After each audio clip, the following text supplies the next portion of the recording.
It's that time of year, once again, to look back on a year of Rugby League as seen through the eyes of Forty20 TV, or if you're listening to this as a podcast, it is, I guess. Welcome to a bunch of interviews, clips from the show and such, telling you some of the stories of the year gone. And if there's something you think I've missed, you're probably right, like Saints winning the World Club Challenge, or Darryl Powell's demise at Warrington, grading, and how bad the new Super League shirt font is. But there's still plenty to go at. Let's start at the season launch, once where the World Cup was held. The launch of the World Cup, not the actual final. Because you know how this story ends, we begin with Wigan captain Liam Farrell. Building on the back of last year was a big success for us, but obviously a bit of a sorry end to the year. So if we can take bits out of last year, what worked really well for us, and adding what we've learned this year, then hopefully it can be a success for us. Winning the Challenge Cup and obviously just missing out on getting to the grand final in Old Trafford. How important is that as a target this year? Yeah, that's probably looking a bit further than what we have actually done at the moment. And one of the big things we've spoke about this year is just making sure we're focusing week in, week out. And if we can do that, then we're going to give ourselves a shot at being in the big games, and that's what we want to be involved in. I think everyone does. But it'd be a little bit, naive to look too far ahead at the moment. Having the role as Wigan captain, I grew up when Wigan were winning everything and seeing Andy Farrell and Sean Edwards and whatever lifting trophies. What does that mean to you to have that role? Yeah, obviously Andy Farrell's one of the big inspiration to me growing up as a kid. I was watching Wigan in the early 2000s, which was a period where Andy Farrell was probably one of the more inspirational leaders of the club, and I've been fortunate enough to be around Sean Loughlin for a long time and Tony Luluai, who were two outstanding leaders in their own right, and if I can gain experience off the back of them and watching the likes of Andy Farrell when I was a kid, hopefully I can do justice of being a Wigan captain. Obviously it's a great role to get a future career in rugby. Are you thinking 10, 15 years down the line you could be coaching in the Six Nations? Oh no, I don't think I can ever see myself being a coach. Where do you see your plans after rugby? What would you like to be doing in a few years' time? I'd love to definitely still be involved in the game. I think I'd be silly not to, but probably more on the performance side of things, and hopefully I love the game of rugby, so hopefully I can still be involved. Messing the time up slightly, one of the highlights of 2022 was England's win in the Wheelchair Rugby League World Cup final over France, and we got the chance to reflect on that with coach Tom Coyd during the Wheelchair Rugby League Awards night. I can't believe the amount of people that are interested in us, and that's not because they shouldn't be, but the pioneers who are here tonight, who first played on a car park in 2003, to where we've got to now playing in the Copper Box, playing at Manchester Central, on BBC, 1.2 million live. It's amazing, and I can't fathom what's next. I've got some dreams and I'm going to push for them, but probably what ends up happening might be even better than that. So how old are you? Because you won a World Cup at what age? I'm 27. 27. So you've achieved the pinnacle of the sport. What do you do next? Good question. Win another one is the only thing. Defend it in another country. We've won a home World Cup in front of our home fans and our family and supporters, which is so special. So few teams get to really do that in any game. And the best thing we can do now is go and show everyone that we can do it abroad. So we've got a short cycle to work with, less than 3 years now until the next one's going to happen. We've got an opportunity to bring new people into the game, funnel through the developing players in the Super League, the Championship, the development leagues in the UK, but also the wheelchair sport athletes who now realise what wheelchair rugby league is. We want to give those people a go and have some talent transfer opportunities so that we can go to France in 2025 and double up. I think it was such a great event. Everything around the final, the game itself was superb. When you're in that moment, how much of that can you take in, the crowd noise and all that? How much do you take in at that point? If it hadn't been taped, it would honestly be such a blur. It's I think a lot of people say you have the memory of it in the moment, and then you kind of create a new memory based on watching it back on video. What still makes me laugh is when the final whistle went. Obviously the cameras were focused on the lads on the pitch embracing, and then switched back to where I was, hoping to find me celebrating. But what I was actually doing was in a ball on the floor, just sobbing really, and overcome with emotion. And anyone who's dedicated themselves to something for years will know how it feels when you finally achieve what you set out to. And it was that sense of relief, joy and accomplishment that I just wanted to have a moment with myself on the floor. So I still think back to that all the time, really. And so many core memories were made throughout that World Cup, but that's one of the ones personally for me that I'm so grateful to have. You mentioned obviously going on and defending and retaining the World Cup. What are the doors has winning the World Cup opened to you as a person and as a coach? Yeah, good question. I mean, I'm so passionate about rugby league. I'm so passionate about competitive sport and sport in general. I think I'm a little bit worried about what sport is to the younger generation of people, because there's so many other things that you can do instead now. So what I'm super passionate about in rugby league and just sport in general is keeping that alive, keeping people interested in playing sport at the highest level, but also at every place on the spectrum. So what I want to do now, like you say, at 27, having won a World Cup, is see where I can take my career, but also see what I can do along that journey to keep people involved, whether they be young or old, disabled or not disabled. I just want as much people as possible to carry on playing sport, because for me it has shaped me in the most serious and distinctive way. Were it not for sport and specifically rugby league, I would be someone completely different. So I just want other people to have that experience. So Lee Radford, then, now we're talking about Castleford. This can't just be results, because we're 3 games into the season, and teams can start badly. It just happens. And the way the fixtures they fell, did last year. The way the fixtures fell, they go to Hull. Right, this is just on paper before anything's played. So they go to Hull, toss of a coin. I think I tipped Castleford, Hull won. Right, St Helens at home. Forget the fact they've come back from Australia. You still go with St Helens. They're the champions. You're going to tip Saints in every game they play, pretty much, because they should win every game on paper. It's not played on paper. Wigan, they're better than Cass, so Wigan are going to win. So it's nothing to do with results. No. Performance, I don't know, because I've not seen the game on Friday, although judging by some tweets, it sounds like as soon as Wigan scored, that was it. Cass just collapsed, a bit like Man United on Sunday. Can't mention that enough. No, I was sat in the studio and I'm like, what is going on here? I was annoyed because I backburst things to score. But this has got to come down to the Joe Westerman thing, hasn't it? I think that's indicative in my of mind, something. Yeah, I don't think it's just the Westerman No. thing. I think the Westerman thing is an indication that... I think there are parallels between what Cass might go through this year and what Warrington did last year. If you know that the 14 of your players are off contracts at the end of the season, it's very hard to get a cohesive group together, all pushing in the right direction. And Darryl Powell found that. He needed to get rid of some players earlier because he felt they were a negative influence. He also knew that he wasn't going to be able to do a hell of a lot with some of the players that he knew he was going to release, and they knew they were signing for other clubs. Kyle Amor said it, didn't he, when he was on one of his very many media appearances, that the atmosphere when he joined on loan was a little bit toxic. Yeah. I think the same is true at Cass, and whilst that may or may not come under Lee Radford's control because he's involved in that situation, it might be the board deciding who they do want, who they don't want, who they're bringing in, who they're not bringing in, what options their coach is going to have, or whether they're going to tell them what they're going to have. All of that has clearly been going on throughout the off-season, and it's manifested itself in their first 3 performances, the Westerman issue and the fact that Radford's not there. I think the spotlight falls on the board for me. Regardless of the second part of the Westerman issue, the first part is that he was out drinking for. That's the first thing. That's the main. That's a culture thing, isn't it? That's the main thing. The culture at a club. I think he played the first game after that. Well, I think you're right to point out that there are 2 issues here. One is, what is any player doing out a week before the season? You know, you've worked 7-8 weeks in pre-season to get yourself to peak condition. Every club does that. You've done all the hard S&C stuff, but a week before you're going to go out, you're on a bender in Castleford. It's like, probably doesn't say too much about you. Then you almost try and sweep it under the carpet. Then you pick him the first week. His stats would indicate he was one of their best players in that first, but he's dropped the second week. There's something out of kilter there. I think this is going to be one of those bizarre theories that I come up with, but this is where my brain was going this morning.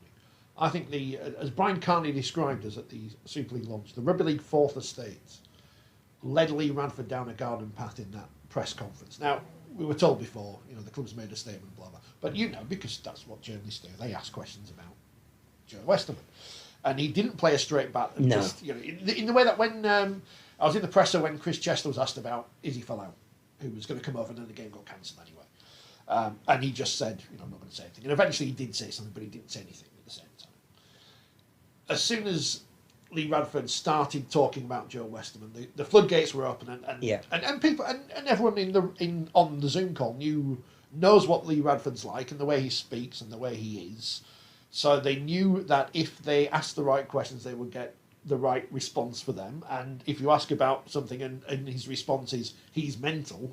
Yeah, I think Lee misread the room, and given his time again, was trying to be Lee, but there are some issues where you can't make a flippant remark, and what we shouldn't forget, and I think we mentioned that you can't forget, is that there are victims in this, and the club has a duty of responsibility to the people that are affected by it, particularly with the way they make their comments, and the next day to say, there's been a disciplinary hearing and we've looked at it and we've fined them a huge amount that we're not going to tell you what it is, and it's alcohol related, and so we're going to look at that as well. It's like, that's not enough. You haven't dealt with it. You haven't paid due respect to the people that are going to get hurt by all of this. I think there is. It's hard to say because we're looking at it from the outside in rather than the inside out. But there seems to be nobody taking a leadership role at Castleford outside of the playing area. Say, well, what direction is this club going in? I don't know about you, but Wakefield are having something built. There is an edifice there that says, we've said a lot that we're going to do something, we're now doing something. Castleford, you can have as many planning permissions as you like. Have you got the finance? Because we've seen 3 or 4 different schemes, and none of them are nearer to actually coming to fruition today than they were when they're on a drawing board, which is great, but they're on a drawing. Let's hope Lee is enjoying his retirement from Rugby League. The mid-season internationals came close to the start of the season, if anything, especially for the women. England beat France 64-0 in both matches, and we spoke to debutant Tyler Dupree after the men's game. But first, here's Keara Bennett. Obviously a bit of a one-sided game, but did England get out of it what you wanted to get out of it? Yeah, 100%. Obviously, I think you'll like it's a new group this time round, new coaching staff, new players that have come into the squad. And I think, we did everything that we intended to do, trust the process, and ultimately our skill and our just competitiveness, just got us into good graphs. And it's good to be playing international rugby, isn't it, whatever the standard? Yeah, 100%. Obviously, it's always an honour to represent your country, and to get these opportunities where we hear all these girls and boys wanting signatures now, it's just unbelievable. And I think, obviously, coming off the back of the World Cup, we need to display more women's rugby and build it up going forward. Nice to get a last run out with Georgia for a while, anyway. Yeah, look, Georgia's one of my best friends. So it's obviously going to be tough not seeing her every week, but these occasions are really special, something I'll always remember, and I'm excited for her. How do you think she'll go in Fran? Georgia and Fran, they're just unbelievable. They've got a skill set it's hard to come by, and I think taking the opportunities and playing at the level over in the NRL is going to bring the game on even more. Obviously it's a big loss for us, but what's our loss is their gain over there, and I think ultimately they're going to help develop the sport and you've got a podcast now. I'm concerned because obviously it's competition for us. How did that come about? Why are you doing it? Me and Caitlin, we're good pals, and we were sat down and we just thought we need to start talking about things that aren't talked about, and I think that coming from a player's perspective, I feel like we can bring a lot of that. Whether that be different conversations about the development of the game or just what it's like to be a rugby player in this century. You've managed to come back with your socks today. That's obviously a positive after last time. Pardon? Last time we spoke was after the World Cup game at Heggie when you gave your socks away, but you've got all your kit on today. Yeah, I've got all my kit on. This is a pretty special kit. One thing I'm really proud of, obviously, associating with Leeds, Rob Borough. It was really proud today to pull this shirt on. And again, after the game like the World Cup, lots and lots of spectators. The players still signing autographs, and the game's been gone, 20 minutes or so? I know, yeah. I just had to be pulled away. You do feel bad when you don't get round to everyone. But yeah, it just shows how far the game's coming, this full stadium with all these boys and girls. I just hope they can look up to us and we'll be good role models for them. What's it like out there? I mean, daft question, because it's one that's probably been asked a million times already. What was it like out there? Do you know what? It was tough to start with. I think I came on just as they were getting tired, so I was able to sort of utilise that. And then obviously they came out firing again in second half. First 10-20 minutes were tough, but we always expect it to be tough, and I wouldn't have it any other way really. What was camp like building up to this and your international debut? It's been unreal. Camp's been dead professional, but everyone's just sort of gelled with each other in such a short space of time. We've only been on camp for 5 days, so I think that's down to the coaching staff though. I think they've really made us gel and sort of laid the platform of what they're expecting. Very much a new look England side coming off the back of the World Cup. What's it like being part of that and part of the process going into a series against Tonga and then the next World Cup only around the corner? No, it's quite the honour really. Obviously Wayne is looking at a younger squad and a squad that he believes that can win a World Cup, and to even be looked at is quite an achievement for me, so I'm really happy with it. But I'm just going to take each sort of week as it comes, play well for my club, and then hopefully Wayne will call me again to call me to camp for the Tonga series. I've just seen Origin in the game. Origin was on last week. It was fabulous. It was alright, wasn't it? It was brilliant. Again, the best team didn't win in terms of all the stats and the status of the players that wore New South Wales blue. You would have thought that they would have beaten a Queensland team that suffered a couple of injuries and were picking a couple of players who were out of position, but there is something about that resilience and spirit that they're almost impossible to beat. Go the Maroons. Ralph Morons. That's the only other story. Yeah, well, good luck, Ralph, in your quest to destroy Rugby League. Thanks for that. The government are great, aren't they? Did that surprise you? I suppose it did. Yeah. You know what the next announcement will be? Magic Weekend for Rugby Union. Yeah, but it does. It did surprise me, I suppose, to some extent. But when you think about it and the work that Ralph did with the government around, Rugby League getting the loan, etc., and in actual fact, when you think about it, and his experience in Rugby League and a CEO, it's not surprising actually. For all I think it says more about Rugby Union. That if you were to go back a few years and say, you've got some troubles, we're going to send in a troubleshooter with a Rugby League background, they would have gone, they're not coming anywhere near. Well, I don't think they have a choice, do they? But I think it's really interesting, again, the relationship between the two sports, where Rugby Union are at the moment, looking for more Rugby League expertise, not just on the coaching side, but now on the administrative side.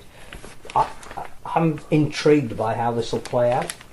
Yeah. So, Ralph goes in and says, well, I think you should have 13 men. Yeah. Those line-outs are a waste of time. Get rid of those fat blokes. I suspect it probably won't be along those lines.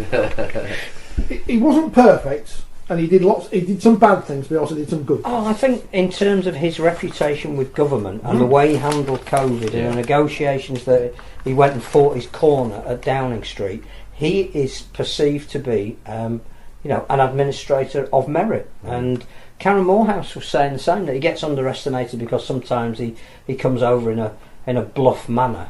But actually, he played a blinder with keeping the sport going at one of its most difficult times. I just think it's really interesting that whether they've got a say in who comes in or not, that somebody with a pure Rugby League background is going to be advising Rugby Union how they move their sport forward. I would never have known that to happen in the past. No, maybe not, but actually, as a sport, it's not a badly run sport, Rugby League. No, for what it is. For what it is. It generally cuts its cloth accordingly, and for all the critics of the salary cap, it's not that often that we have clubs go... I just can't envisage a meeting in the wood-panelled offices of Twickenham where the owners of Rugby Union are being told what they need to do by someone who is versed in Rugby League. It's a really interesting dynamic, and I think it says more about the state they're in at the moment. So they're in a mess. Rugby Union's in a mess. They're in a massive mess. It's hilarious, isn't it? It's absolutely hilarious. They've been bailed out too often by an international game and not addressed the issues that they have, which not for discussion here. I just think going to even the government saying you need to get a Rugby League guy in. I've never known that happen before. Now, can you imagine Dudley Wood? Do you remember Dudley Wood? Was he one of the 57 old farts? Yeah, going, yes, bring a rugby league man in, he could tell us what to do. The best, the number one, greatest innovation the game has brought in, 40-20. Huddersfield Town, when they were in trouble, they brought in Neil Warnock, and the Neil Warnock of Rugby League is in front of me. He's John Keats. It's his book. Have we got some copies of it? Can you buy this in the shop? No, that's I think the last one. The last one? Good book. He could go here. It's our guest. It's going to fall over. He's been let go by Widnes, who were beaten by Swinton yesterday. Great result for Swinton at bottom of the Championship. I mean, the bottom of Super League is irrelevant because we know what's going to happen there. But the bottom of the Championship, you've got Newcastle on 5 points. You would assume that they probably are in bother because they are 5 points behind Swinton and York. And York have got a massive game on Wednesday going to Whitehaven, haven't they? And then they've got to play again on Sunday against Halifax. So York have got a massive week. Barrow on 11, Whitehaven on 12, as mentioned. Whitehaven playing York on Wednesday. Keighley on 12 now after that win that James was at on Sunday. And just above them, London and Widnes. Now, Widnes are 5 points outside the playoffs, but 4 points outside the relegation zone. I don't think they're going to get relegated. But what do I know? I've not seen much Championship rugby this season. But obviously, they've made the decision that now's the time for a coach they brought in to steady things, to get rid of him, to shake things up again, I guess. I think it was James Gordon on social media, who is a follower of Widnes, commentates on their games, said that this will now be the 7th season in succession that Widnes have ended it with a different coach. And you would look at that and say, is that the issue? Which is not to point the finger at the people that run the club now. Is the issue that unless there is some kind of stability, and it's back to the discussion we've just had about Ian Watson, a view of where you want to be and how you want to get there, and somebody is given the time to undertake that, you're always going to be just changing your coach and as a club not moving forward. I'm not sure what a club like Widnes at the moment expects, where they think they should be in the pyramid, why John Keir going solves a long-standing problem, who they turn to next. I genuinely don't know. It came as a shock to me when I saw that, because obviously we're big fans of John. I think the job that he's done in the sport is amazing. I think wherever he's gone, he's invariably left the team in a better place than they were when he arrived. He is, as you say, a bit of a troubleshooter. Can still clearly do a job. I think felt that he was prematurely ousted from his position at Bradford when they were undergoing similar turmoil and change. I always get the perspective from supporters, and obviously I am a supporter of a club he used to coach, that when it's not going well, when you're not winning every week, it's easy to criticise his style of play because it's pragmatic. It's not expansive. It is what it is. But when it gets results, it's fine because you're not bothered. But when it doesn't get results, then But he'll be back somewhere because somewhere else will need that firefighting. I don't know where. It'll be. I'm surprised. I've looked on the Wakefield Facebook groups yet. I'm sure they're all saying, "I'll come back as director of rugby" and all that kind of thing. Well, of course, James Ford hasn't yet been replaced, has he? So I mean, it wouldn't necessarily be the worst idea, would it, to have him as a it may even help Mark Applegarth and somebody who I suspect that the pair will have worked together when Mark was working on the academy area. John would have been the coach there, so it's not like as if they're unknown to each other. It might be a good fit. You don't want to. You just look at the league table in whichever division, and you go, "Oh well, if they lose this game and they lose that game, and then you can see John Keir turning up at another club." But he'll be on the telly at least next time when the Challenge Cup semi-finals roll around. Talking good sense. He does talk good sense. We made a new friend this year in Halifax and England's Rob Hawkins, one of those aforementioned World Cup winners. And thanks to that, he got an invite to Wimbledon for the tennis studies rather than a London Broncos game. How do you decide what to wear, and who told Tom Halliwell that a three-piece suit would be a good idea? In all fairness, I did the same. There's a photo going around, there's a photo on the England Rugby League site where it was just showing me in my shirt and my waistcoat. And that was because they put the roof down. I do apologise, I've got my cat flaming. Wanting attention at the same time. Yeah, cat's wanting attention. But because they had to have the roof on for that first match, it stayed on throughout the whole time. Wait a second, let me just go over there. There we are. Taylor wafting inside camera, so it's always great when I get another guest on.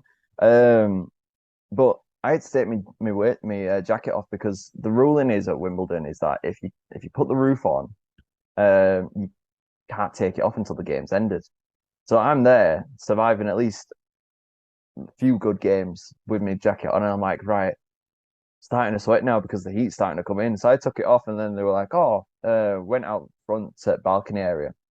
And I think it was Simo that said, right, let's grab a photo and we'll send it over. I'm like, okay, so you got them two still in the jackets and me just there in me shirt and waistcoat. And I'm just wondering, how in the flaming hell are you guys actually staying fully dressed in in everything? I couldn't survive, and I was close to flaming unbuttoning my shirt and rolling it up as much as I could. But no, I mean, because the temperature were off and on, the weather, I should say, because it was raining 1 minute and then it was sunny, and then it was you couldn't win. And then it got to the point where it just decided, right, we're going to stay sunny now.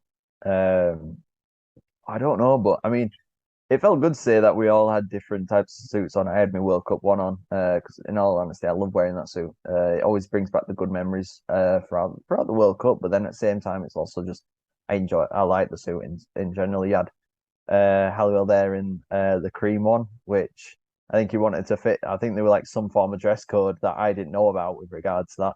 And then Simo rocking up in the shorts as well, which I did get a warning that he did have permission from it. So I found that quite funny as well, to be honest, because I got forewarned before, and I got a call saying, right, do you have any questions about it? Anything with regards to the dress or anything like that? We say no shorts. Obviously, we give Simo a bit of we're giving him a bit of a one-off. We can allow him to do it, obviously, because of the I forget the legs pretty much. Yeah, it was quite funny because I was seeing him, you see everyone else wearing suits, really suited up, and then you see Simo just walking around in shorts, and I was chuckling to myself throughout the day because of that. I thought you were rocking the Gareth Southgate look. Oh, really? The other question, which everybody must surely have asked you, is what do they give you? Presumably, it's more than a cup of tea and a punnet of strawberries and some cream. Because I know that Tom was worried that he'd used the wrong cutlery. Yeah. We all so we started off with some lunch kind of thing beforehand, before the matches started, because we had a strict thing of right, be there for 11 at the earliest. We sit down for about 11:30, and it goes and we just sat there, we're all eating, and then we're making sure about I think we were all looking at each other at one point, right, who's gonna pick up the cutlery first? Because whoever it is, we're gonna just follow their lead. And it was tough because we're not used to that. We're normally just used to seeing, right, we've got a knife here, we've got a fork here, this is what we're eating with. But with this, we had to completely change it. It felt like, so right, we're not in this situation normally. We're not which one are we supposed to use first? And that it's tough. It's really tough to actually say which one it was. So we were kind of winging it a little bit, or just following whatever someone else was doing, because I know me and Halliwell joked, and we were right, we're not going to be the first ones, because if we got it wrong, we have someone else that we can pin the blame on, and it's not us. So we were making sure about that. We had a good amount of things to take away with us though. Now we had I'm trying to think proper Wimbledon water bottles kind of thing that they gave us, that they made sure to basically state that it was eco-friendly. And then also these metal cups as well. So they basically gave you a bottle of water and then the metal cup where you can just pour it in.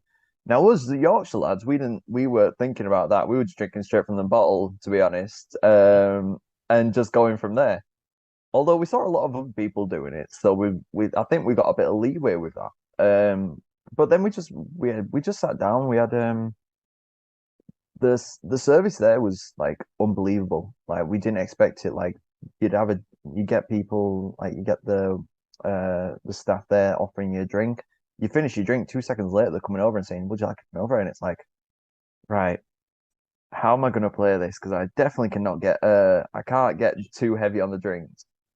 But they were really good. It was honestly unbelievable with how amazing that staff was, and just the event all day round. The front balcony, you could see the other courts. It was just one strict thing, and that's when players are in play, you're not allowed to come in or out of the box. You've got to sit there and just wait. But it weren't really too bad, really. Honestly, it was just an amazing day, and it's definitely one for the memory books.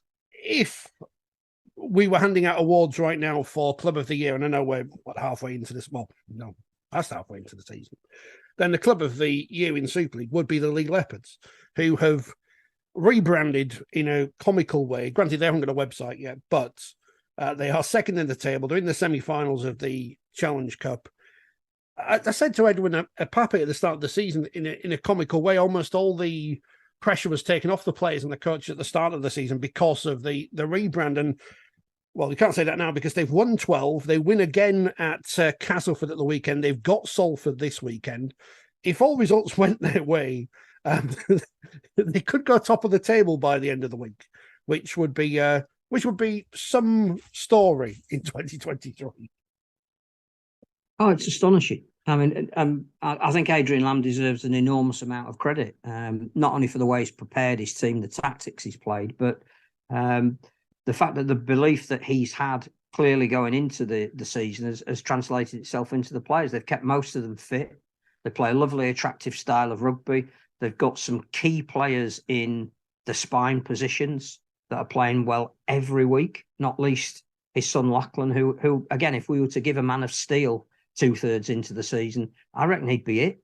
And he'd probably be fighting off John Asiata for the crown as well. No, it's an amazing success story because we haven't seen a promoted team perform as well as this ever in the summer era. And I don't think you needs to look further than that. Off the field, clearly their pre-match entertainment has been brilliant. The buy-in. I think, it's harsh to use the word comical about their rebrand. I think we may have thought that in February and looked at, are you using the right logo when is it really a leopard? And is the shirt great, or, does it need revamping a little bit to get you? Forget all of that. The town has bought into it. The fans have bought into it. Nobody really is calling them Centurions anymore. They are leopards. And in that sense, the rebranding has worked.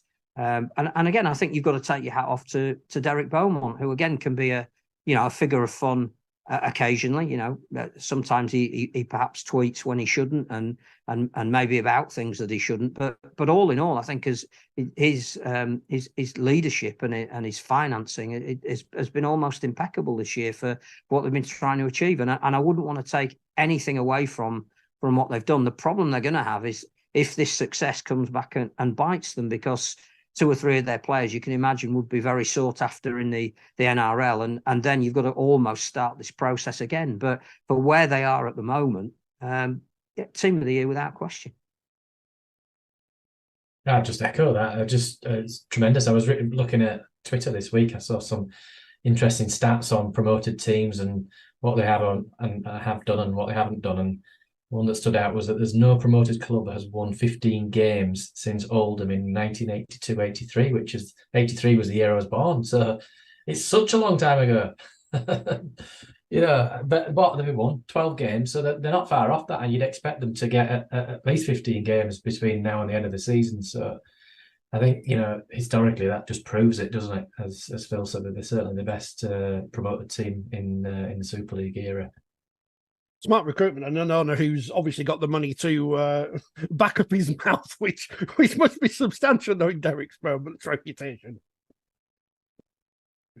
They've done. I think we shouldn't lose sight of the style that they played as well, because again, it hasn't been 5 drives and a kick. They've played wonderfully entertaining rugby, scored a lot of tries. They like to move the ball. They're not frightened to express themselves. They're doing it off the back of an aggressive pack of forwards who can play.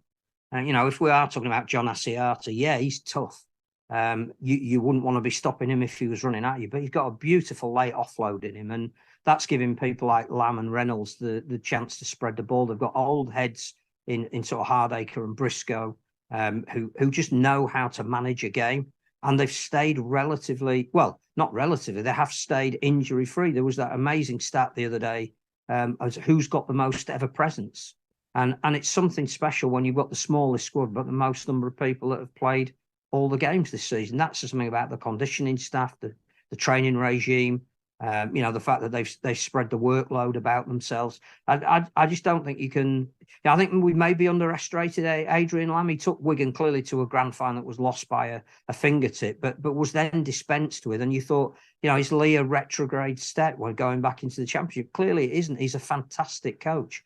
And again, wouldn't want to put any dampeners under the success that Lee have had so far this year. But you would be very surprised if teams in the NRL were not looking at him. Bearing in mind he's still the assistant coach of Australia, who clearly don't play often enough. But he's still very highly thought of over there. And you would think, particularly if there was interest in his son, and I'm not saying this because I wish him to leave, either of them to leave Lee. We want the best talent over in our competition, but you'd be very surprised if certain clubs weren't looking at him as a potential assistant coach, his son as a leading player. But forget all about that. Enjoy the season. I tell you what, the semi-finals coming up are almost impossible to predict. And even though St Helens are favourites in terms of the bookies for the Challenge Cup, that is a semi-final where Lee have got absolutely nothing to lose.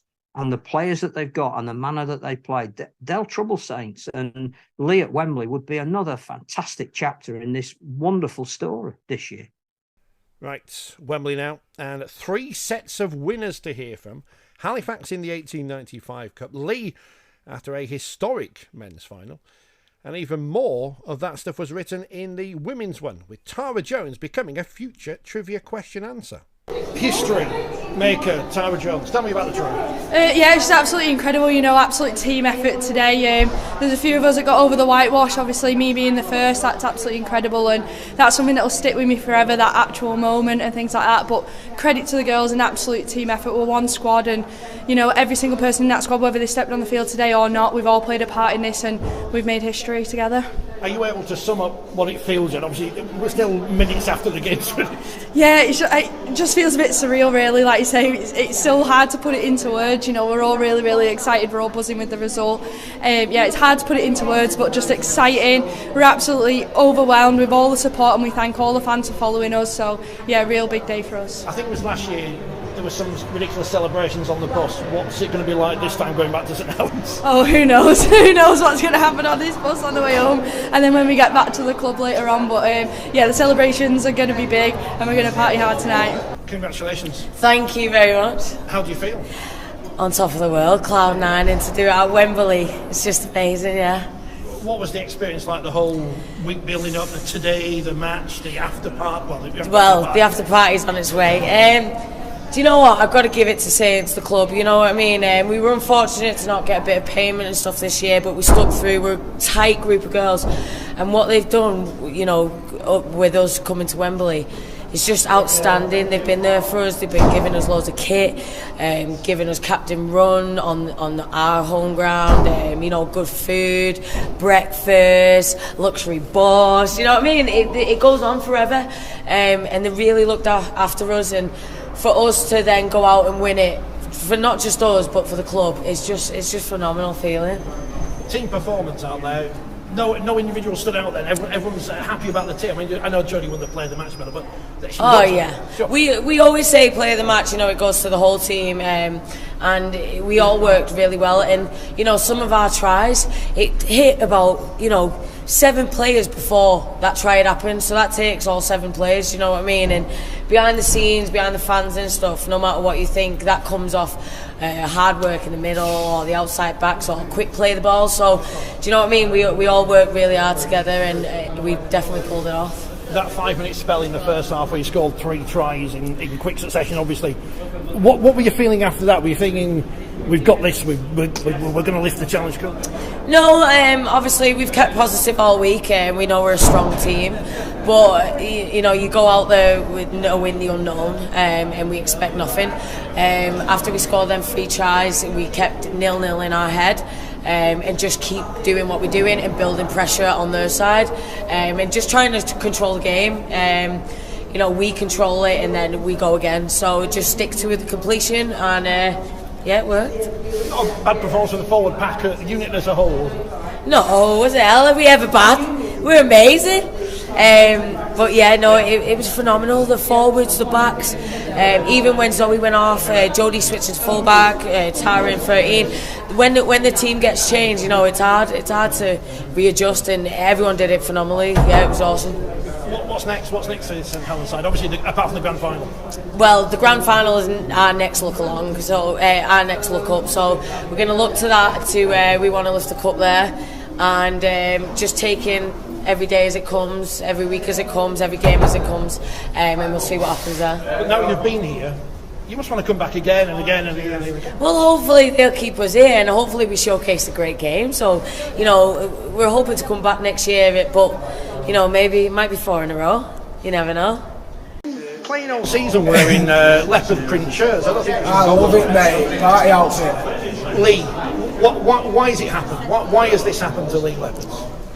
Because we have an owner who believes in the club, in the town, and we have a coach who believes in his players, and we have players who are best mates. That's why we achieved that today.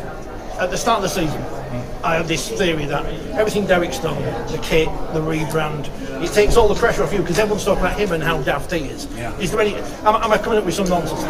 Listen, Derek's a very smart man. Whether he did it for that reason or not, it's obviously worked a little bit because we're achieving. And all the talk was we wanted to avoid relegation, and on the inside we were confident what we could do, but I think we've achieved. It's one of the biggest in the game, isn't it? To win the Challenge Cup, what does that mean to you personally? Mate, as a kid and a rugby player, that's all you want to do. You want to win the Challenge Cup, and getting older and older, I'm 29 now, and maybe last year I thought, I was in the Championship, I thought I'm never going to get the opportunity to do that. 1 year later I've just lifted that trophy out there. It's the best feeling in the world. I get to do it in front of my grandparents. It's the best feeling in the world. Congratulations, Challenge Cup winner. Thank you. You said that on Monday you were here, well, you were at Spurs last year, won the 1895 Cup, wanting to win the big one. You've won the big one, how are you feeling? I can't put it into words, to be honest. It's what? I was going to speak. I was going to speak. What's going on? I was going to speak to him, but I'd rather speak to you. It's like it's something that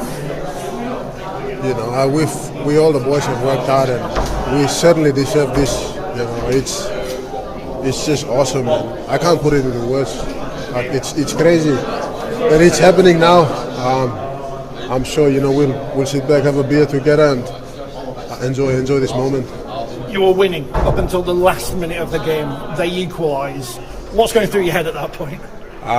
Yeah, so grand finals and semi-finals, it comes down to the last minute, and when they scored the try, we just had to get ourselves together as a group, and we went out there and we said, okay, if you're gonna kick off or if you're gonna get the ball first, we do what it takes to get that win, So no one was negative in that period. Everyone was positive. We knew that we were going to get the job done, and Lockie, he does what he does. So yeah.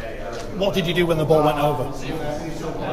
Just a relief, just a big relief. I just turned to the crowd and just pumped the air, and then just ran into pile up from where the boys were piling up on top of Lockie. But yeah, it was just a big relief, and I just told myself, this is it. We've done it.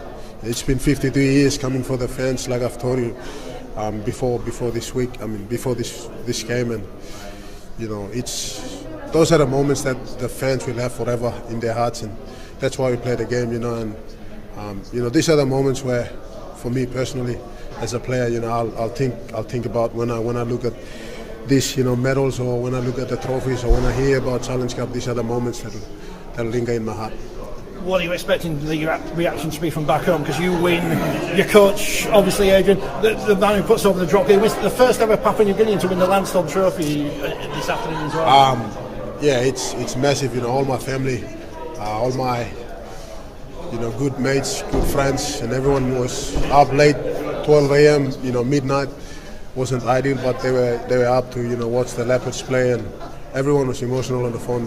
They sent me message through, and you know, those are the stuff that you go out there and you play for them. You know, you represent your people and your community, and the people that you know, people that look up to you or people that believe in you, and just to know that they're up late, knowing that we've got the win. I'm pretty sure that they're just over the moon, and I'm sure it's going to be a big news back home. It's already a big news with social media and that. But they love it. It's a rugby league nation, and it's not only for the Leopards or for myself. It's an achievement that I'm sure the people that follow rugby league back home will celebrate. You're going to try and get Mr. Beaumont to fly you all over with the trophy. You're going to get the trophy back in Port Moresby. I'd love to take the trophy back, but I'm proud of Lockie for what he has done this year. He's been outstanding. I think he's been one of the best, halfback, one of the best players in the comp, and he certainly deserves to get that trophy as a man of the match performance. He scored one. He got that field goal, and he's been awesome. So I'm very proud of him as a Papua New Guinea brother, and just to play alongside him, it's just awesome. So yeah, proud of him. Finally, what about the noise? Could you hear it at full time when the kick went over? Because it was a great atmosphere throughout, but that was an amazing moment. Right, I couldn't listen to the people that were next to me, so we were just looking, like literally just eyes and then connecting. So when we got the break or when the crowd went quiet, that's when we get together. But the atmosphere was just epic, and it's like I knew that.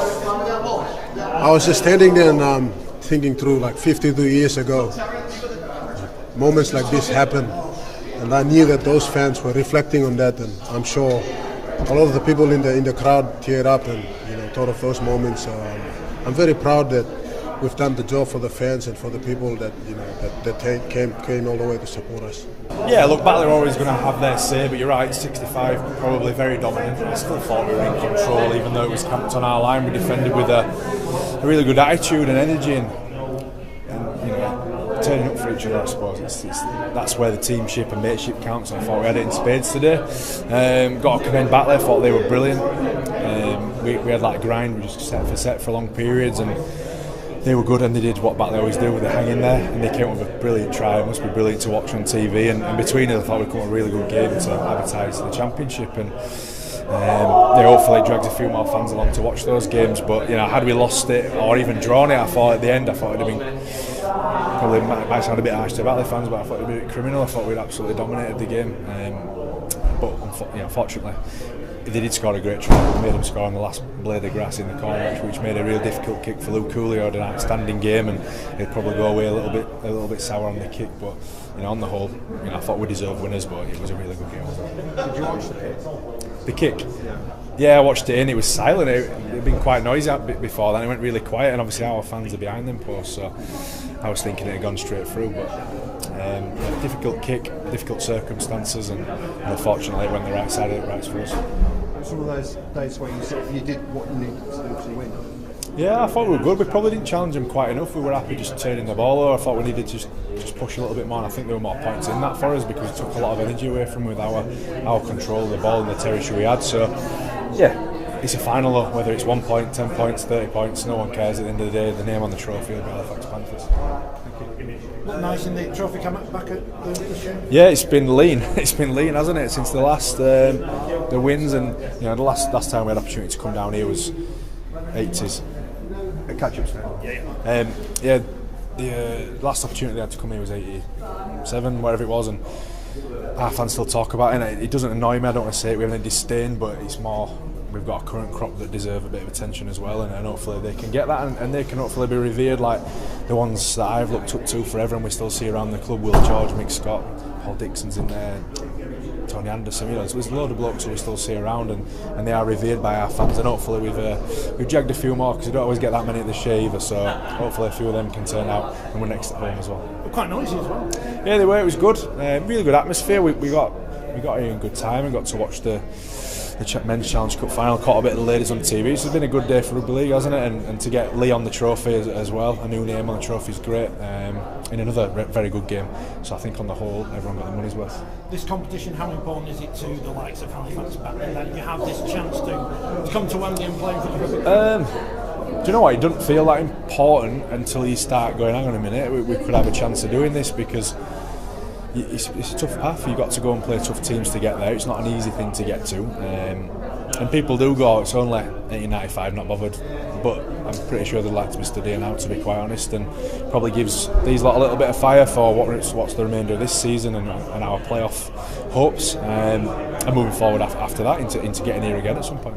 Jouffret, the man of the match, that was a deserved choice. I thought Louis did some great stuff. He had my heart in my mouth at one point, but that was one blip, I thought, in a game where I thought it was really good. Obviously, took some nerves to knock them penalties over as well, which was smart. And in recent weeks, Louis, we've had a few discussions, if you like, around some of his decision making, and he got put in some tough spots tonight in terms of the pressure they put him under. And he came up with the right decisions at the right times, which were brilliant. And he's been great for us in Keys' absence. Joe Keys is almost there. We're in the squad this week. Just got a little bit more work to do, but big absence for us throughout this season, and that's been a contributor to our up and down form. But I think certainly in recent weeks, Bernal, Pickersgill, Jouffret, along with our hookers, have really stood up and took that game plan on and done a really good job of it. What next up on top tour of Halifax? What have you got planned? Oh, nothing too grand. Everyone's got work to do. They've all got to get back to site next week. Now we'll travel home tonight, which not ideal, but the expense of it all and all the rest of it. We'll get home and enjoy a few quiet beers on bus, and then when we get back, a few hours of recovery, I'd imagine, before we all meet up again tomorrow and spend out some time with our families, because it's as much for them as it is us. Yeah, well, to be fair, been a problem a few times. Kicking game when Joke is not there with us, end up in a bad grubber kick in the middle of the pitch, and then Woody on the next kick it straight in touch. That puts back into the game. We know they are a grinding team, so they're going to stay in, and they showed us. It's only difference was just a missing goal kick, so it's good to be on the good side. And how do you value this competition? Because obviously the Challenge Cup final now is probably going to be for Super League teams. And do we need to build this up a little bit more for championships? Yeah, this is a real opportunity, for people in championships. There's heaps of players that are part-time, so they're working all week and turning up, doing that shift in middle at weekend. It's unreal. They deserve more than anyone to be here. It's just good to do it with them. And the Halifax crowd, they were fantastic right from the very beginning. Did that spur you on? Yeah, they've been unreal. Since I came here 2 years ago, well, last year, they've been here every week singing our name, singing the club name, and to do it for them this year on 150 year, just another feeling just on top of it. Brilliant, congratulations. Thank you. What was going through your mind at that moment when you're just waiting for them to take the conversion? There's nothing at all you can do. Oh, to be fair, I was tired. I'm playing on the right side, and he was last player. I went all the way to the left to try to make a tackle. They end up offloading and scoring on the right, so I was going, to be fair, just catching my breath, and then lucky for us, I missed it. And that was the difference, so just happy for the result. It was a ridiculous try to score. Yeah, I don't know how many passes. That must be one of the best tries of the year, to be fair, credit to them, but I think we ground the win all the way, and we deserve it as much as them. Party turn now back at home. Yeah, it will be. I'm sure everyone will be out, and we'll have a good time. 20, how about you mentioned game face. Are you sick of that photo they keep using of you? Because I've just seen it again today, because they're setting up this women's wheelchair Rugby League, and you're on there with you. I don't know what you're doing. What's going on there? What was that? So my 6-year-old, and I have to get used to calling her 6 because she's just turned 6. My 6-year-old niece was at that game, because that photo was taken at Manchester against Halifax. And we have this thing, if she's at my game at the end, we kind of do a psychotic smile to each other. And I mean, she has to see my game face in person. I mean, she sees my game face a lot of the time, and she's not bothered by it. So that was like our next step of joking about. And when I realised that photo had been taken, I'm like, oh no, this is going to haunt me. And it's been, so I found out it had been used in the Challenge Cup programme at Wembley the other day. First of all, I wanted to cry when I saw the picture. Then I started laughing about the caption Hot Wheels. And then the Hot Wheels advert from when I was a kid started playing in my head, which is not fun because my brain stuck on it for a few days. And then this that's gone out about the women's event prior to the Challenge Cup. I was asked for some photos that I would prefer. I assumed it was for this. And I was asked to provide some of my favourite photos of myself.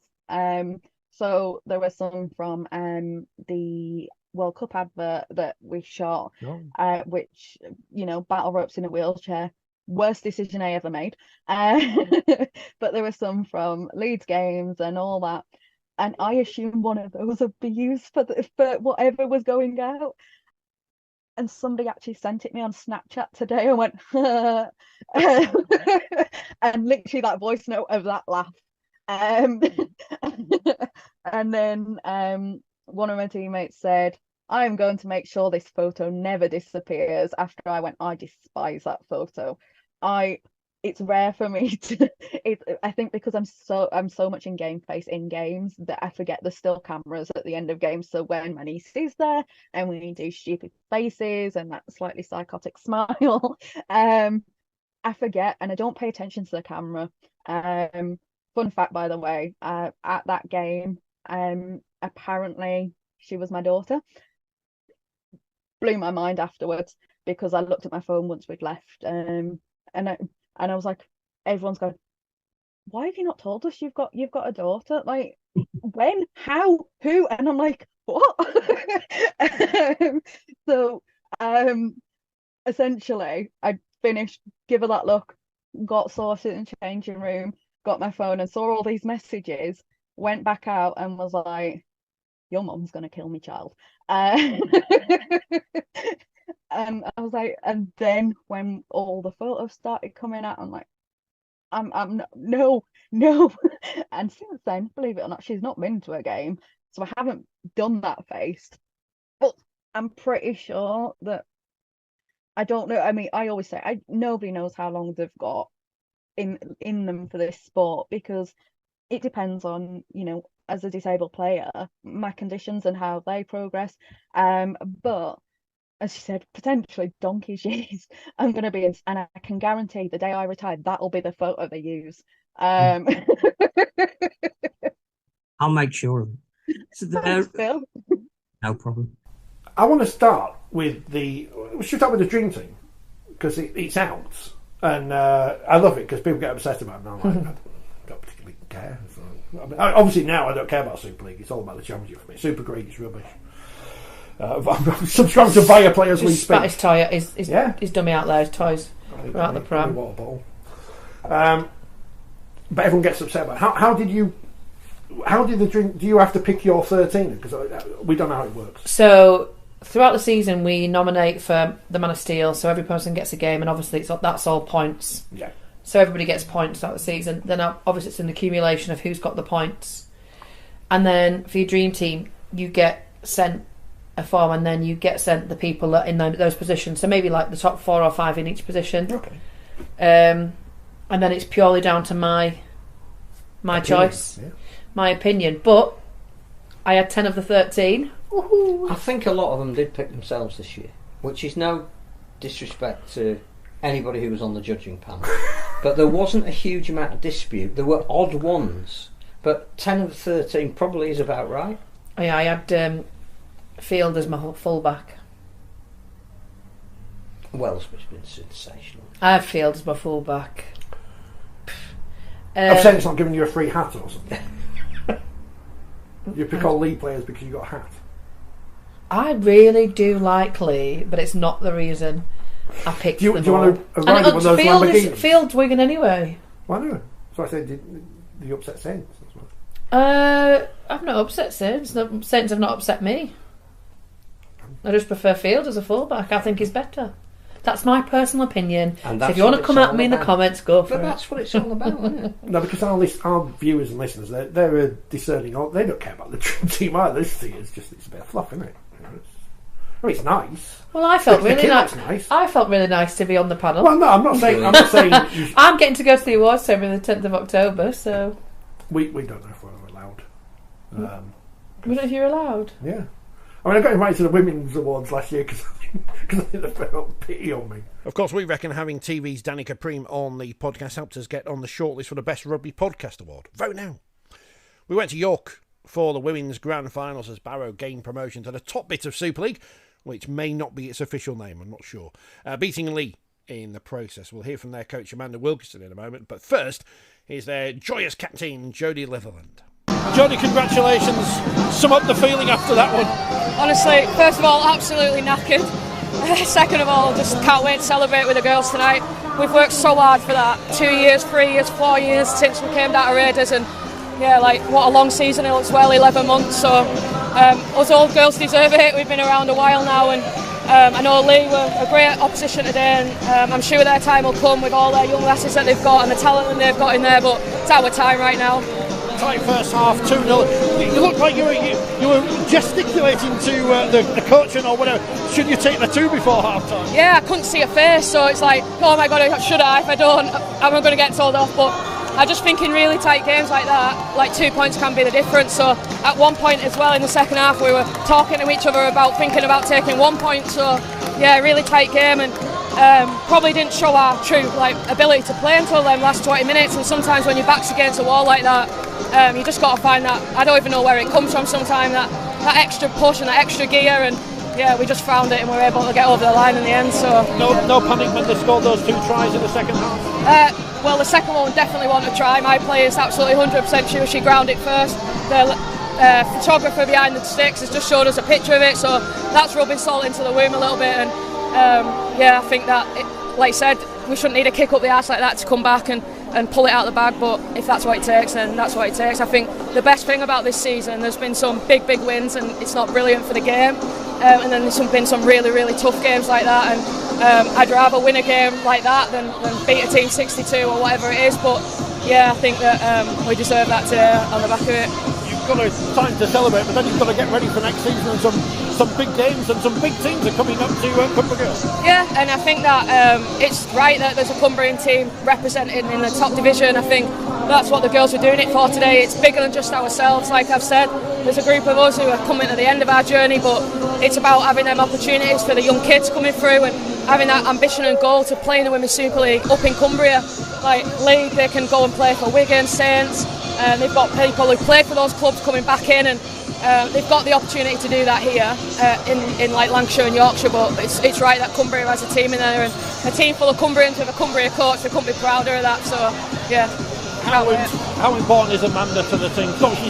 She's coached grand final winning teams with Wigan. What does she bring to Barrow? I think going back to your last question, if we 2 seasons ago we'd have bottled that today, we'd have gone a few points behind, our heads would have gone down. But she's built momentum and belief in ourselves that whatever's up against us, we can face it. And I'm forever grateful for her coming in and taking over.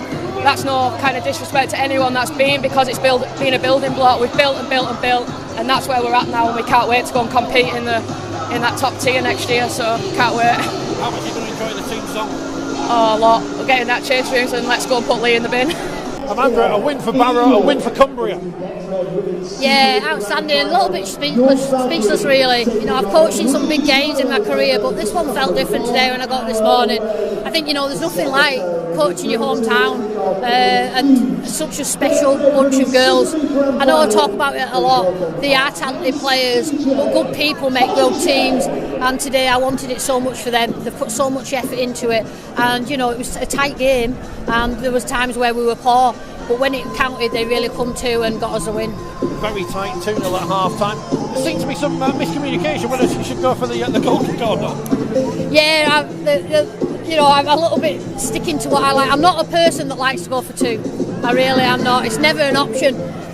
But for me, this time I just joked with the girls and said, I only told you to go for the 2 because I thought I'd get myself on camera going for the 2. So we're just laughing about it. But yeah, that's why, because they know that I want to just play, but I think it was the right choice. Went 2 tries behind in the second half, but didn't seem to be any panic in the team. I think there was a little bit. I think it knocked them a little bit. I think they knew they had to dig deep and they had to find something. Probably some of them players out there will have gone to a place they've never been before. We've got a lot of new players out there that play in the first ever season of Rugby League. They're not rugby players, so to be in that situation, they know they had to find something. They'll have gone to a really ugly place, but they did. they went to that place, and I think, you know, it was touch and go there for me watching on, and they did. And then as soon as they got that try, I knew there'd be another. Big teams coming up to Barrow next season. How are you going to make it even more of a fortress than you have in Division 2? For me, I just think I'm really confident with what I've got. We've got some really young players, young talented players, and we've got players coming through. So I'm quite confident in this Cumbrian team that we have. And for me, it's like, I might look at players, but no, let players come and look at us. Who wants to come and pull on my Barrow shirt? Because that's what we're about. For me, these girls have wanted to play for Barrow, wanted to put that Barrow shirt on, and they're the players that we want. And for me, I think there's lots to build on. To get here in 2 years, the plan was to get to Super League in 3 years, and we've done it in 2. So I think the future is very bright. Now, 2023 was finally York's year. The Valkyrie, which I still can't spell, renamed for this season, ended their run of defeats in finals, beating Leeds to be crowned the champions. Daisy Sanderson and Rhiannion Marshall's reaction follows that of the former Woman of Steel, Tara Jane Stanley. The group of players and Lindsay and the assistants that have a stigma around not being able to compete in those big grand finals, well, we've washed that off the park, haven't we? So, no, I'm absolutely made up. I'm made up for the club, I made up for the girls, I made up for the coaching staff who put so much work in, and I'm made up for York because we had a fantastic turnout today. It was amazing. I think you've ruined it for us all now, haven't you? Because now you've won a final, we've got to find something else. Yeah, you've got to find something else to talk about now. Yeah. Can you go back to back and win another grand final, the Challenge Cup? Rhiannon was mentioning you're going to win the treble next year anyway. Well, Rhiannon loves it, doesn't she? She loves the ball. But no, it genuinely is about just building the club. And I think as well, like the York club, we want to go on, we want to win the grand finals, we want to go to Wembley, hopefully win the Challenge Cup. But it's also about building that foundation and young girls who've got talent turning towards York, and not just the big clubs like St Helens, Leeds. And just really understanding what we're trying to do at York, and hopefully it'll work. And I think it's the first team from York to win a major championship in this country, and you're the team that's done it. It's just amazing. I'm going to race so many firsts. I'm going to race so many, and it's just, honestly, I've just been pinching Peachy on the side there. She goes, have you done that far? I went, did it hurt? She went, yeah. I went, good, it's real, because I've dreamt about this moment. I've dreamt about it that much that when the hooter went off, me and Peachy ran at each other and they scored. That's how much we dreamt about it. But no, I'm absolutely made up, and it still really hasn't hit me. It's just crazy. So no one's won Woman of Steel back to back. Do you want to be a first on that? Are you going to let your mate win it? Peachy is amazing. She's a true captain, and in all honesty, the individual honours are great, but it were a very lonely place last year to win it, to win Woman of Steel, because obviously we lost. But Peachy deserves it. She can have it. How long is the celebrations going to last? Not very long for me. I've got work in the morning. How big a party is it going to be tonight? I think it's going to be a long one. Let's put it that way. Everyone's raring. To be fair, we didn't really plan much because obviously we didn't know which way the game was going to go. But we have said if we win, then we're going to go out and have a good drink. Yeah. How important was it to York? You've been in so many finals in recent years, or semi-finals. How important was it to win this big game? Real important, and we had one goal and we stuck to that, and it's paid off for us. We've been guilty over years of coming out here, starting a process and not sticking to it. So I think it's finally clicked for us, and it just feels awesome. Like we're just chuffed to bits. Coming off the bench as you did this afternoon, do you feel it wasn't a bad tactic, was it? Just rough them up a bit. No, I mean that's everyone knows that's my game. I like to get in there a bit rough and ready. So and probably give it to him. I like to play nice and fast and things like that. So that's what we utilise my ability, and sometimes it works, sometimes it doesn't. And it's worked today. I feel like. Special group of players here, obviously winning the grand final for the first time. What happens next to you? Doing the treble. We've won league, we've won grand final, we missed out on Wembley this year. Next year's a new year, we start fresh and we rebuild and we go again. So hopefully, we'll win treble next year. And how important has Lindsay Anfield been to York and to yourself? This year we've put our blood, sweat, tears mainly for Lindsay, because she's done so much for us, and we wouldn't be where we are without her. And I personally played for her and the fans, and I just left everything out there for Lindsay. Speaking of fans, they were quite loud this afternoon. I know, there were parts of it. I couldn't even hear him. I couldn't hear real calls because the fans were that loud. But it's ace, isn't it? To think back from when I first started, we were playing on a pitch on a backfield, and then now look at it, it's great. Congratulations. Thank you very much. What does it mean to a player who's been at York for so long and when times weren't quite as good as they are today? Oh, do you know what? I've always enjoyed playing at York, no matter what, winning or losing. But today to see all the fans and the crowd getting behind the girls and the setup of girls we have now and the great coaches we have and the chairman, the sponsors, like, it's incredible to see how much the game has grown, especially for York. We're such a small city and we didn't necessarily always get what we needed to grow as a club. And now we have it and we just won a grand final for it. That's incredible. I'm extremely proud, especially I'm York born and bred. So it's brilliant to have a grand final at home. Because the men have obviously never won the grand final or the championship in the olden days. Not yet. The football team have never won the Premier League, and probably, But you're the first. You're the team for York. Yeah, we're the team. So it's nice to see that York has got behind us. You can see by the attendance today. I know some were Leeds as well, but even just the Yorkshire community, I think it's been brilliant because everyone's got together and we're all proud of each other. We're proud of Leeds this season as well. Like, the game is just growing and that's what we love to see. What's next?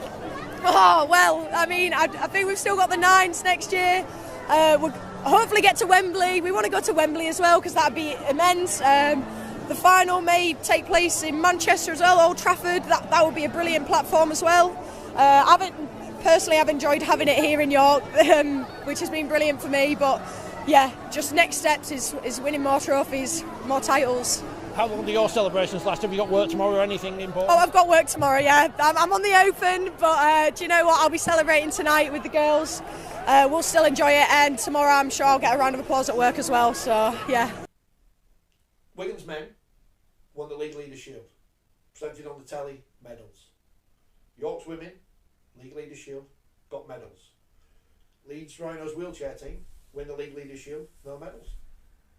So, RFL, pull your fingers out, get them some medals. There must be some spare ones somewhere in the cupboard. You give them all to match commissioners and stuff, so there must be some spare ones. That's often a sort of subject amongst match commissioners. What, do they get a medal? But they do. They may or not. May not have. There may have been a period where they may not have got them, or weren't allowed up on a ceremony board to get them, and all the rest of it. But yeah, they don't. Just stand there at the side of the pitch and go. That's your 8th substitution. Don't have any more, unless it's an academy.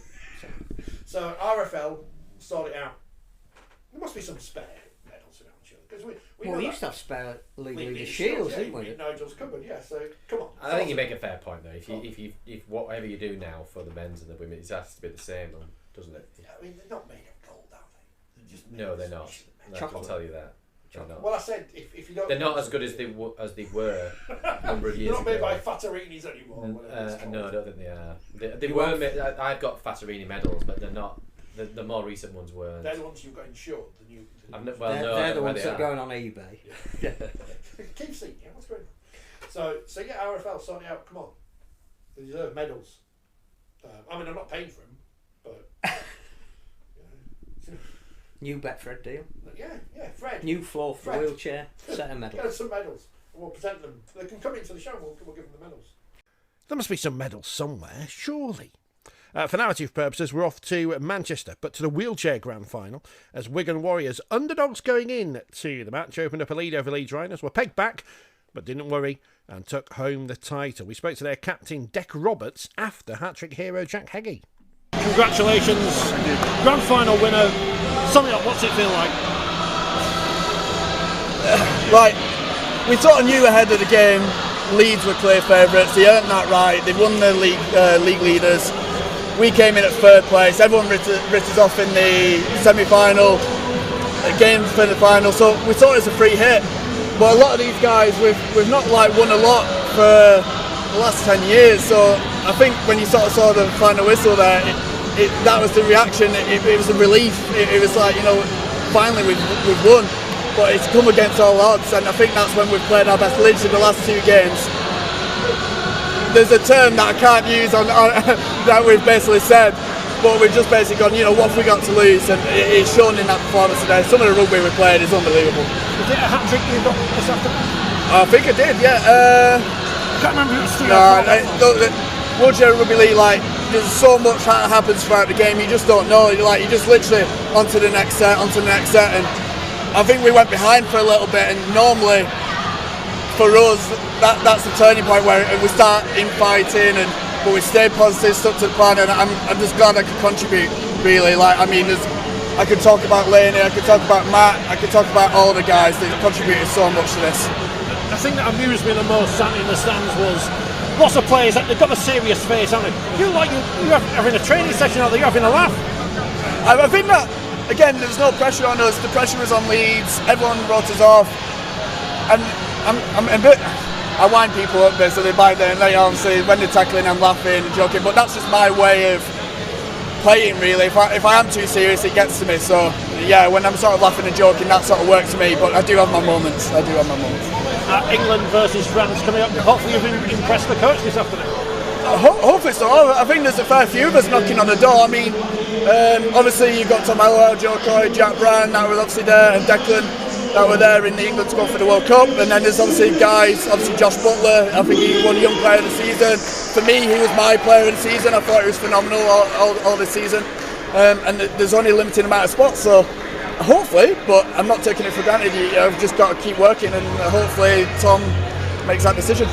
Phil Roberts not here this afternoon, but with in some kind of spirit, I'm guessing. Oh, yeah, 100%. Like obviously, Phil started the season with us, and we've made a few tweaks from his coaching, but nothing like major. It's still all his ideas. Obviously, Chris has come in, and a few of the guys, like even in our championship team now at training, some of these guys have really energised us, and you know, it's a real club feel both across obviously our championship team and our Super League team. Unfortunately, obviously the championship guys didn't get to the end in terms of the result they wanted today, but a lot of them guys are pushing us, like you know Nathan Roberts and Tom and Danny. For me personally, I feel threatened, and that's good because it's all good competition. What happens next? Do you get to go on an open top bus tour around Wigan with the men's team? I hope so. Yeah, it would be nice, wouldn't it? I don't know, to be honest. Again, probably because we didn't expect to be in this position, we've sort of not really got any plans, but I'm sure we'll find a way to enjoy it. 2 medals, not a bad game this afternoon. No, can't complain about that. It's a tough game. We knew it was going to be a tough game. The quality side, great players. Stuck to process, went through it, and yeah, went pretty well. Can't complain about that. You led for so long and went behind late on. Was there any worries at that point? None at all. I'll be honest, I've genuinely never been so relaxed playing a game. We knew we were good enough to win. We know all we had to do was stick to our process and we'd get the ball back. Because I don't think we touched the ball for about 10 minutes. To get the ball back, play again. Obviously they were the big favourites. Jack's mentioned that before, and he described it as a free hit this afternoon. You know what, that's the way we looked at it. We knew that there were some people speculating we wouldn't even make the top 4. We knew we were massive underdogs, so the game plan was literally come here, enjoy it, see what happens, and we're enjoying it now. What's the plan for tonight, for going forward? Big celebrations? Go and get a brew and go to bed. I'm back in work tomorrow. The men won obviously yesterday. It's been a decent weekend for Wigan. Yeah. I think I was there last night, so that was a very defensive game. Really enjoyed that. Obviously very different to the scores gone. I don't know when it finished, but I knew it was quite high. 50-42, I think, something like that. Oh, I didn't even realise it was that big. I thought we were only like 2 points up. Yeah. And it was a bit more of an attacking game. We knew it was going to be free flowing. We're more of an attacking side. They're a very good attacking side. So just back our attack and defend them when we can, because we know, like I said, we've got some quality players. You obviously won this final. Your championship team, reserve team, is really in their grand final, missed out today. But that's got to be great for the future that you've had 2 teams in 2 finals and obviously picked up the big trophy. Yeah, I think if you'd have offered us 2 finals at the start of the year, I wouldn't have snatched your hand off. I'd have took your whole arm. So certainly can't complain about that. Just gives us so much to look forward to, moving forward. We said when we came here today, we're favourites in neither, we're underdogs in both. Just play your game, enjoy yourself, and obviously 6 points off in the first one and won the second. Like you said, good signs moving forward. Great crowd here this afternoon, and hopefully a great crowd in a couple of weeks' time in Leeds for the big rematch against France. Yeah, the crowd here was phenomenal. It was so loud, it was brilliant. The atmosphere was amazing. No idea about a couple of weeks, but I certainly hope it's a loud one, because it's always better when there's a crowd. Always better, and it's just good to feel people, even against you, coming from having 10, 15 spectators for years and years, getting to places like this with so many people, with or against, is amazing. Just can't thank people for coming enough. And how long are you going to take until you watch this match? You're going to get home straight, put it on the telly? Yeah, probably. I tried to do it last time, but I had it recorded, so I'll do the same again today, I suppose. I just realised that Roberts spoils the result of the men's grand final, so sorry about that. Back to the internationals, and what a year it's been for Tom Johnstone. A move to Catalan Dragons saw him make his first grand final, and back in the England team as well. We spoke to him after the second test against Tonga. Let's start with something bleak. Tom, what happened in the corner there? Do you have to relive that? It's just one of them moments where you've got too much time. I didn't expect such a perfect kick from Mike, and I was waiting for it, popped up nicely, and then just heard him coming over, to stop me. Panicked. It's a shocker that it shouldn't be happening. What did you say? You didn't expect a kick like that from Mike McMeekan, would you? No, never, but he absolutely nailed it, and he said that he thought he completely expected me to score that, so got to hold my hand up there and say that that's one that got away there. Better stuff at the other end though, and a try-saving tackle under your belt. Yeah, just trying to do my job. We said about being competitive and relentless, and what we've got to do is we don't want them to score, and if someone makes a mistake, we cover for them, and that's my job at the back. The big boys do all the tackling in the middle, and we cover the backfield. They did quite a good job, the forwards, haven't they, again this week in protecting you all the back? Yeah, 100%. They've got some top NRL middles, and our forwards stood up to them every step of the way, if not got over the top of them, and set the platform for us to do our stuff. Third test next week in Leeds. Do you fancy your chances of making a squad? Because obviously he's got a lot of decisions to make as the coach. Yeah, it's a great squad. I hope I get to play. I'd love to play in all three. It'd really finish my year in the way that I've worked towards for the past 5 years. It's all I've thought about. So yeah, I can only hope that I've done enough. Yeah, it's fair to say I've seen you in some difficult teams at Wakefield, but to play at this level with Catalans and England, it's not been a bad year. Yeah, it's been an absolute dream. Surrounded by the players what I have. No disrespect to anyone at Wakefield, but getting to play along the side of Jack Wellesby, Catalan, Sam Tompkins, people like that.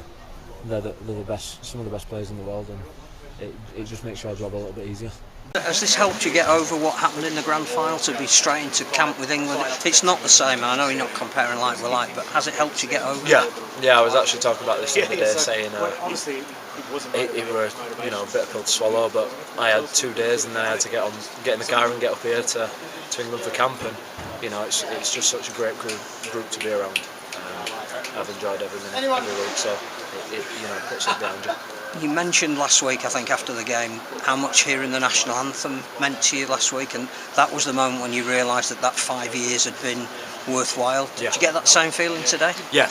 It's always passionate hearing the national anthem, seeing how much it means to everyone, and hearing your fellow player beside you singing. I was stood next to Mike, who's a close friend, so it was very special. But last week was the pinnacle for me. It wasn't like, yes, I've done it, but to be back here after all that time, it was really special. How do you approach next week, bearing in mind that the series is won and that was the first aim of this? Do you want to go out now and play a slightly different style of rugby, maybe a bit more entertaining in terms of thrilling the crowd? No, I think the job's just get it done, get the 3-0. That's what we set out for at the start of camp, and that's what we're going to try and do again. Like I said, clinical, relentless. That's what we're going to stick by. That's how England play, and that's how we're going to do it, and that's how we're going to work forward.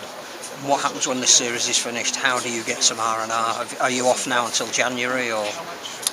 Yeah, I need to speak to Catalans about that, but I think I'll get quite a few weeks off. Go away with my family. I didn't get a honeymoon last year after the wedding because I just went straight into training at Catalan. So go away with my missus, my son, and just relax for a while.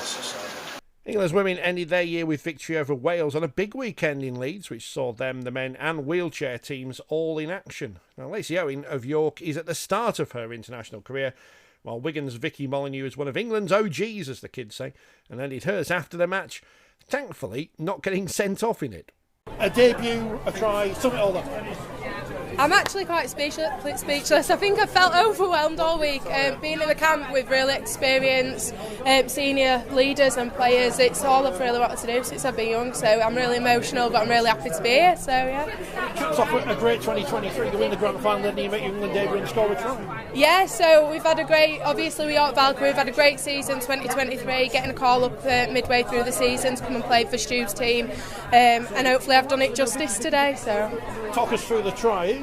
Not the hardest of ones, but you've still got to score. I'll probably give the credit to Tara for that, but yeah, you've still got to score it, so a try's a try and I'll take it. How How important is it having so many York players in the squad with you at international level? Yeah, it makes you comfortable. It does. It makes you really comfortable. But everybody from every team's made me feel a part of this squad. But the York girls especially have like pushed me and said that I can be here today and I deserve it. So now you've got your first cap. How hard do you have to work to get your second and third and 30 odd like everyone on the top players? To be like Jodie, I've probably got to work even harder. I don't know, so it gets harder every time. There's always new people coming in the squad. There's a lot of potential in every single club, so I don't know, I'll just have to keep working harder and work my way hopefully to starting 13 one day. What's the experience like over the whole week, not just playing the game but building up to it? It's been amazing, honestly. Like I said, the girls have been unreal, comforting, made me feel welcome and a part of the squad, and that's probably why I've been able to perform today, because they've made me feel like I belong here. So it sounds like you're having a bit of a party in there now. Well, we've got food, we've got more food and music, so yeah, everybody's happy. Obviously the second half of the performance was the better half for us today, so everybody's really buzzing really to get that second half win, and the first half was great, but we made improvements, came out in the second half and executed. Was that because you came on in the second half? I wouldn't say that. No, definitely not me. I think Stu gave us a bit of a kick at half time, told us what needed to be done, and like I said, we executed. So they're a tough opposition, Wales. Obviously they're a lot further back in the line, in their development, but they give you a tough opposition this afternoon. Yeah, they've got a lot of rugby union players, so they know how to play rugby. They're not short of that. Maybe lacking a little bit of experience at Rugby League, but all around they are really good rugby players, and obviously we're developing, but they're also developing, so over time they'll be as good as us, and it'll be more tough competition going forward. So yeah. Cold and wet, lovely conditions. You can't wait for the summer, can you? Already, yeah, I can't wait for the summer. I'd rather be training in my vest, not in 2 layers of skins, so yeah. Age is a number. Oh, it's not a number, it's a mindset. It is a number. But I'm listening to this music, and you must be don't be involved in all that. Yeah, to be honest, I like it after the game. Before the game, I'm quite quiet, and I like to just really focus on my own job and what I need to do. So I sort of keep myself to myself and keep trying ignore that and get in the zone. But age is just a number, but I don't feel 35, so. You feel you're leaving the game in a better place than when you started? 100%, yeah, and you just look at the quality coming through. And that's all you need to look at. Lacey Owen steps on the field. I think it might have been her first, second touch of the ball. She scores a try, and it's exciting. And this squad, with additions, maybe cuts next year, who knows? But this squad, with that culture and that ethos in that changing room, there will be a World Cup winning squad. And Stu and the backroom staff are doing a fantastic job with that. You mentioned staying involved with Wigan. Do you want to stay involved as a coach? Is it any other? To be honest, I've got an 8-year-old daughter, and to play at this standard requires a lot of commitment and a lot of time. I haven't seen her since Wednesday up until when she was in the stands then, so who knows what it'll bring. I've got a really good job in a secondary school in Rochdale. I'm head of PE there, and I coach the girls at Rochdale Mayfield. I've set up the girls pathway there as well, so I've got a lot going on behind the scenes. If an opportunity arises in the future, who knows, but I'm just enjoying what I'm doing, and I'm going to enjoy this moment today and not look too far ahead. Why are there so many teachers involved in rugby? No, maybe it's just our character. I really don't know, to be honest. I just think when I was at school growing up, and I was always really good at PE, good at science. I knew I wanted to be involved in sport, and then I just went into teaching, and that's sort of the pathway for me, and I love it. I love my job. Dennis Betts coming in at Wigan, an interesting change of coach. Yeah, it's exciting.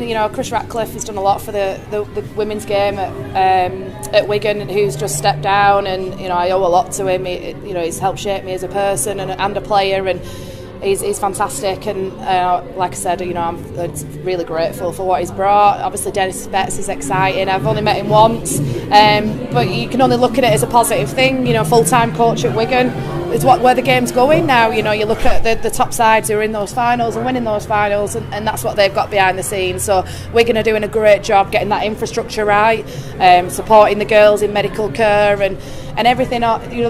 Just little things like helping recovery, and it's important for us because we do juggle motherhood, full-time jobs, uni, college, and so on. So I think they're doing a fantastic job in getting those bits right. And Dennis Betts, what a legend of the game, former man of steel. He's got a really, accolades in his coaching, not just his playing career. So yeah, I'm really excited to work with him. I'm assuming, because I don't know, is he in the Wigan Hall of Fame? Because I know you are. I don't know, to be honest, but yeah, I am, which is fantastic.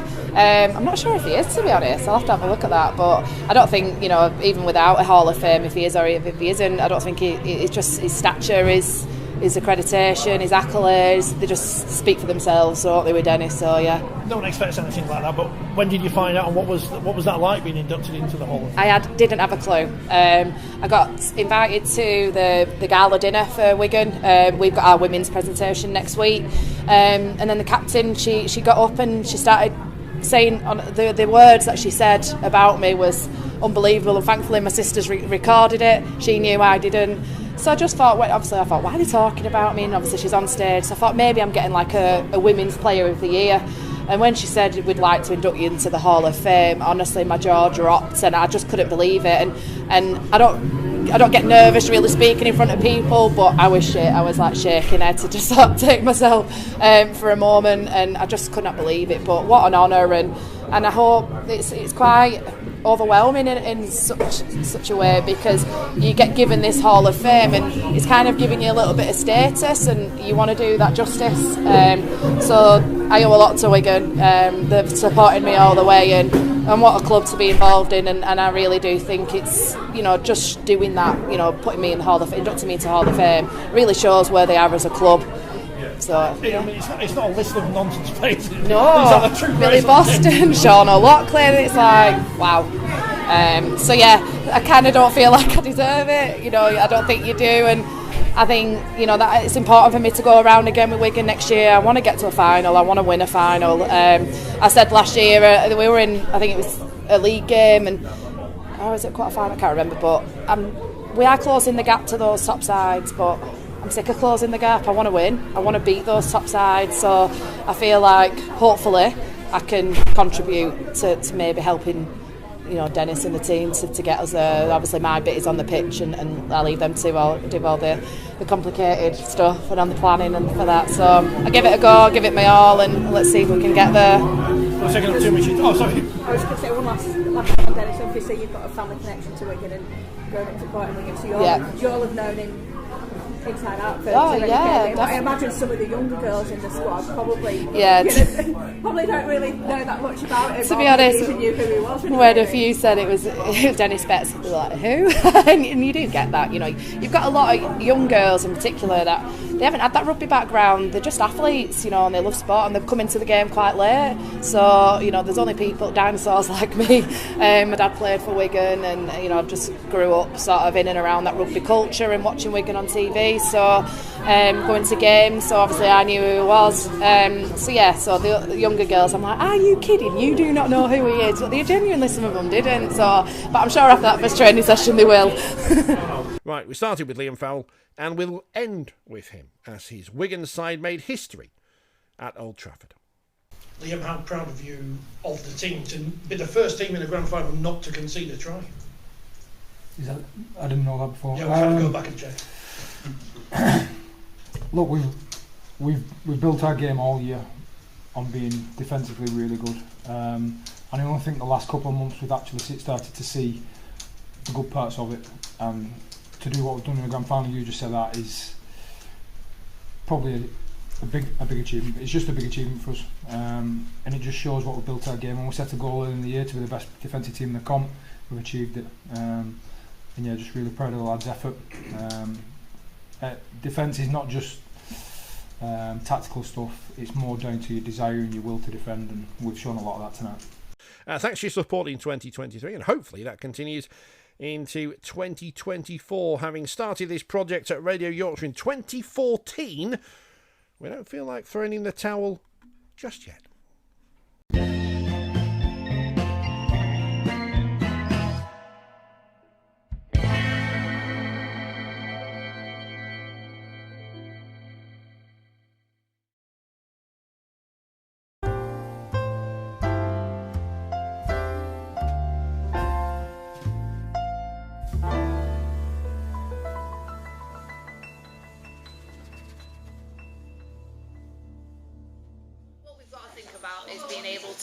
To invest and work towards that potential. So there's always the argument that you've probably got to invest and put the value in earlier than when you're getting those returns, but it has to be done in a sensible, considered way. Attention, please. Attention, please. This is an emergency. This on the bloopers. Please leave the building by the nearest available exit.